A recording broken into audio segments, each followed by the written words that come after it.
Hello everyone, Ernesto here from the Houzz Pro marketing team. In this video, we're going to be running through how to complete an electrical takeoff. This is going to apply to both commercial and residential plans.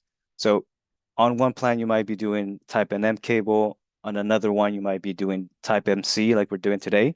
But the materials might differ per project, but the process is the same when using the Houzz Pro takeoff tool. So we'll walk through an example here in a second. As you can see, I already completed a full takeoff, but we're going to actually go in and create a clone of this page and start with no measurements to work our way to this that you're seeing on your screen. To clone a page, you can go to the left-hand side, the left rail, click on the three dots, clone, and then the system will ask you if you want to clone the page with measurements or without. I'm going to say no. It's going to give us a fresh copy that I'm going to navigate to. There are a few actions you can do with each page. For example, you can click on those three little dots again and select rename page. Instead of copy, I'm going to type in demo for this demo. Now, as you're getting familiarized with the project and the scope of work, maybe you're looking for specific things that you need to count. Some tips that you can use is the pin option. If you hover over any of your pages, you'll see that there is a pin. If you click on that pin, you will sort of favorite or pin your page to a specific group. Here, there's a column called pin pages that I can navigate to, and you'll only see those three pages instead of having to scroll through the rest of the document to find specific pages. We have a search keyword function. So let's say I'm looking for electric in this case. So I'll type in electric. The system will do a search and give me the pages where it finds that keyword. If I click into one of them, it tells me it's 17 matches. So it will highlight them in yellow for me to know exactly where to find that word. Now, what you're seeing here is what we call the canvas. That's where you make measurements. There are ways to make this bigger, smaller, or just adjust it to your setup. One of the ways to do that is to minimize some of these toolbars and drawers. For example, the page rail down here, you can click to collapse it. You can collapse the measurement drawer, and you can also hide this toolbar by clicking on your keyboard using your keyboard Shift T. We'll hide it, and Shift T will bring it back. That's one way to clean up your area so that you can maybe see more of the plan. Another way is there are two levels of zoom. The zoom buttons down here, zoom in, zoom out. And you also have the option of your browser zoom. So if you click on the three dot option menu for, in this case, Google Chrome, you can zoom in and zoom out, and you'll see these menus and everything becomes bigger. Or if you need more space, you can zoom out and they will become smaller to give you more real estate to work with. As always, we do have a learning hub. That button is going to be always here. You can click on it, it will open another tab, and you can find tutorials, you can find how-tos and articles related to takeoffs. Another way you can get here is this chat bubble, bottom right-hand corner. This will open up a search for help option. And let's say I'm looking for keyboard shortcuts. I can type in keyboard. First article, takeoff keyboard shortcuts. This will help me to not have to remember these specific shortcuts and just have them accessible when I need them. Part 2, setting up groups. Now let's set up some groups. So for electrical takeoffs, the typical groups that are needed are the count tool and the length tool for wire. We're going to start off with the count tool. Setting up a group is fairly easy. You can just click on the count tool. It's going to either ask you to select an existing count, or you can create new count right here. We're going to go ahead and create a recessed LED light group. You can get as detailed as you want with this group name. For example, let's say you want to include the part number in there and the manufacturer. You can do so. You can add all that information in here, and that way you can stay organized on top of what you're measuring. I'm going to label this as a lighting. You can change the color, change the icon. You have three options, and then you can choose to add it to your favorites. Adding to your favorites is beneficial if you measure the same items in different plans.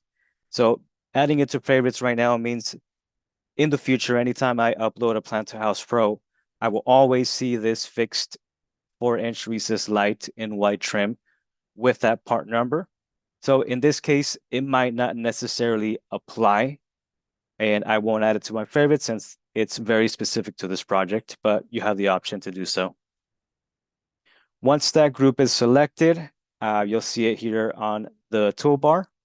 You can resize this if you need to, so you can make it bigger or smaller. Let's say I want to do a recess light right here. The resizing will look like this. You can make it bigger or smaller depending on how big you want that to be on the plan. You have an undo button, so I'm gonna go ahead and undo this. And now we'll hop onto the length tool.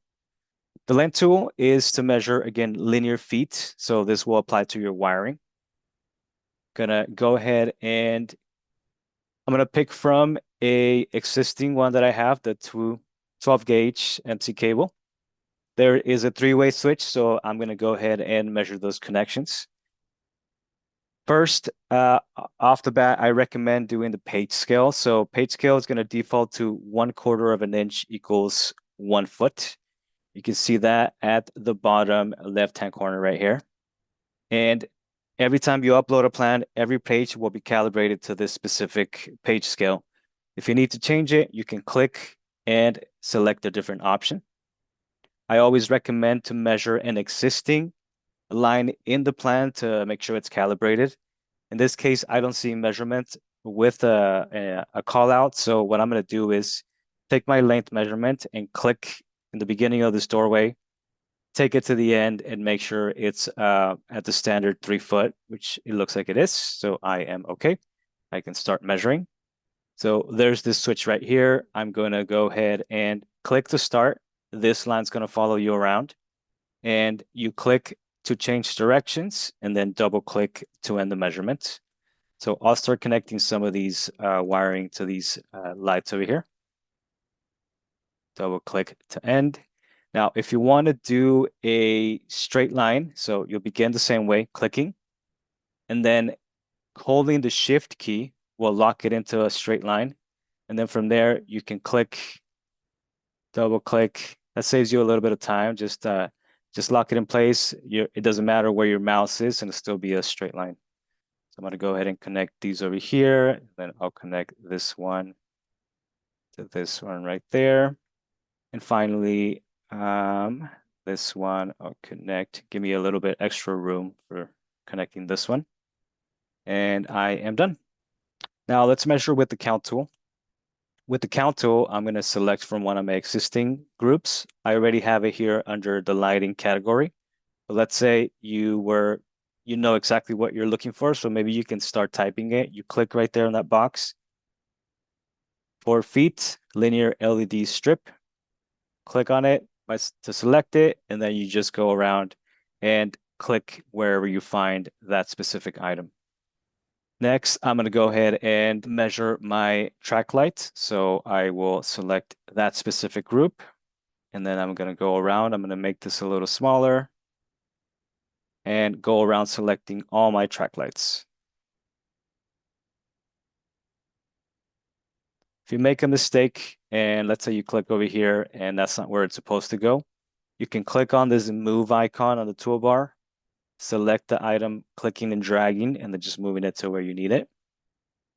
Similarly, you can also delete some of these. So clicking move, clicking on the item, this delete button will show up. You click it and you can get rid of it, or you can do multiple at the same time by clicking and dragging. So click, drag to select, and then deleting them if you want to altogether without having to click individually. I'll go back to my count, track light. As you can see, I'm starting to get a tally over here on my measurement drawer, and I will continue getting my track lights.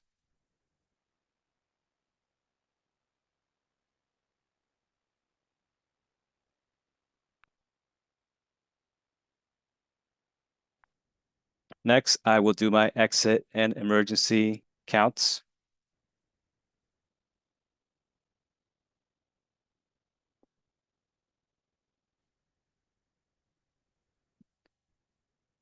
Now I'm going after my emergency lights.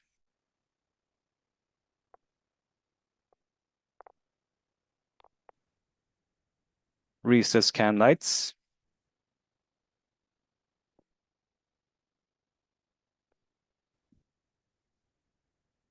My switches. These are in a diagram right here. I'm just going to go ahead and use this to count.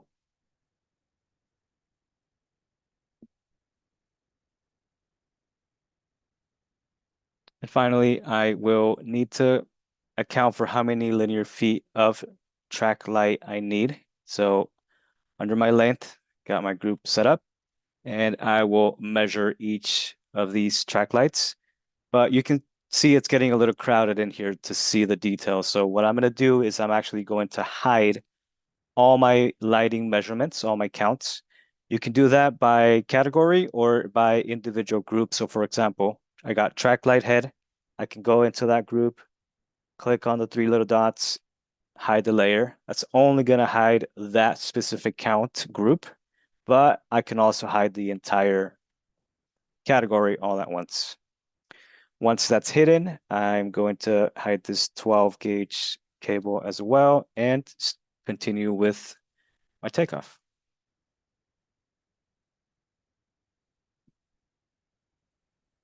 You can duplicate measurements that are inside a group already. So these two track lights are about the same length. So what I'm going to do is I'm going to create one, go to that specific line item that I just did, click on the three dots, and then I'm going to duplicate it. It's going to duplicate it and save it under the same group. So you can either just continue and know that there's an overlay right there, or you can click move, select the one that you just measured, and then drag it across to place it where you need to.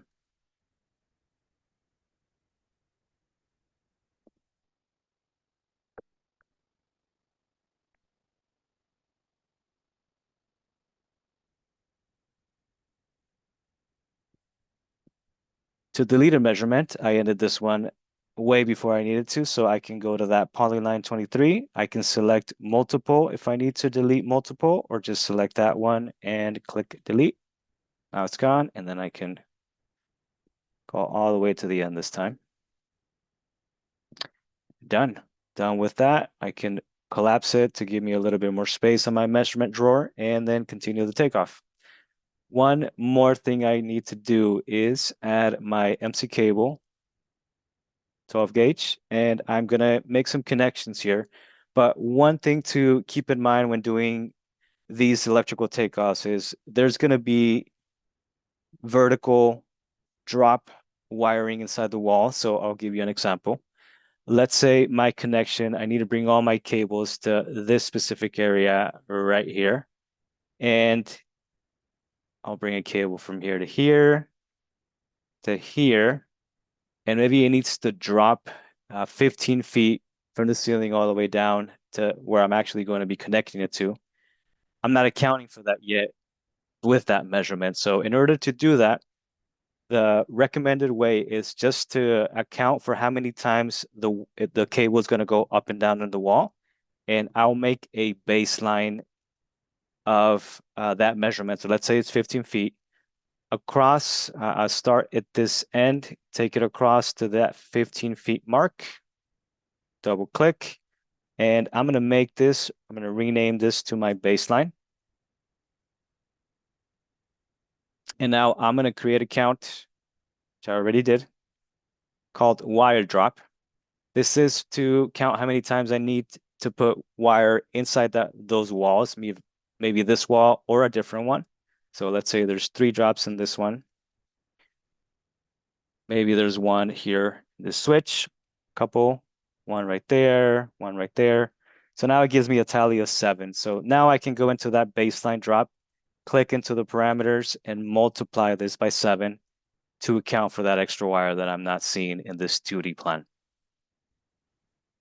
I've now completed my takeoff, and the last thing I will mention is using the annotate tool. So let's say I want to make it very clear that inside the walls, it's a 15-foot drop that I used for calculating the remaining of my wire. I can use annotate and leave that note in here as a markup. So I'll click for a box to show up and type in assumed 15-foot wire vertical drop per connection. And to make it even more clear, I'm going to go ahead and click on the symbols, select the arrow, I'll match it with blue, and then I'm going to specifically say where this is happening, just right there, and then there's another one over here, but I'll leave that one as a longer line. This way, when I export this as a markup, as a PDF, and I share it either with a subcontractor, a GC, maybe the client, they can see this and know exactly what's going on when they see these lines to the left of the building. This is great for communicating the project scope and making sure there's no miscommunications there. So that's it. This has been a very quick overview of how you can use Houzz Pro to complete your electrical takeoff. Again, the material list may vary per project, but the process is going to remain the same. If you want to share this markup, there are a couple of ways. You can click Save to Files up here, top right-hand corner, or you can maybe just want to share this one page. You can hover over the thumbnail, click those little three dots, download page, and once it's downloaded to your computer, I'll open it here in a second. You can see it saves all your measurements along with your notes and then gives you a legend on page number 2.